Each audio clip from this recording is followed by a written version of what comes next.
প্রতি বাড়িতে ড্রামের ভেলা। বর্ষা এলেই জলপথে ভরসা বাদুড়িয়ার যাত্রা পাপিলা গ্রামে। উত্তর চব্বিশ পরগনা জেলার বাদুড়িয়া ব্লকের যাত্রা পাপিলা মাঝেরাটি গ্রামে গেলে এই বিষয়টি সহজেই চোখে পড়ে। প্রায় প্রতিটি বাড়িতে রয়েছে ড্রামের ভেলা।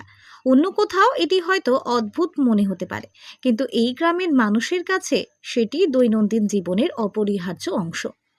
বর্ষা এলেই গ্রামের চিত্র পুরোপুরি বদলে যায়। কাছের নদীর বাঁধ উপচে জল ঢুকে পড়ে গ্রামে, ফলে বছরের প্রায় 3 থেকে 4 মাস এই এলাকা জলের নিচে ভরে থাকে। কোথাও হাঁটু সমান, কোথাও আবার কোমর সমান জল জমে থাকে।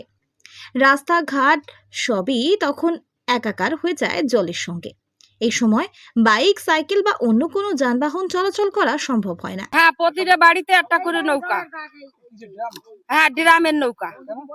কেন এই জল হয়, তারপরে এই ড্রামটা ওই যে জল যখন নৌকো ভাইয়া নৌকর থাকে না, নৌকো নাই, আমরা ওই দেখা যাচ্ছে একটা অসুস্থ মানুষ হলো, ওই ওই ওই ড্রামে করে আমরা নৌকো নিয়ে ওই যাই বাজারে যাইয়া তারা সুস্থ করে বাড়ি আনি।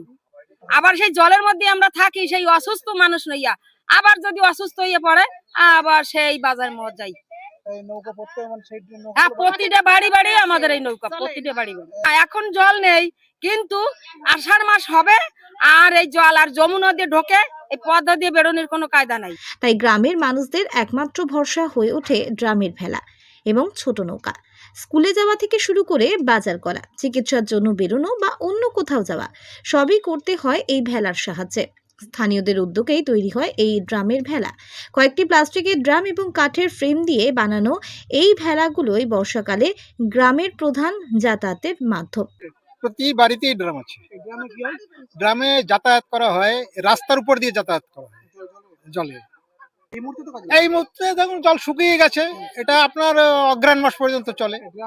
হ্যাঁ, গ্রামের নৌকা। তাই এই প্রায় প্রতিটি বাড়িতেই এই করে একটি করে ভেলা তৈরি করে রাখা হয়। বর্ষা শেষ হলে সেই ভেলাগুলো যত্ন করে সংরক্ষণ করে রাখা হয়, কারণ এলাকাবাসী জানেন আগামী বর্ষায় আবারও জল ঢুকবে গ্রামে, আর তখন এই ড্রামের ভেলা হবে তাদের জীবনযাত্রার প্রধান ভরসা।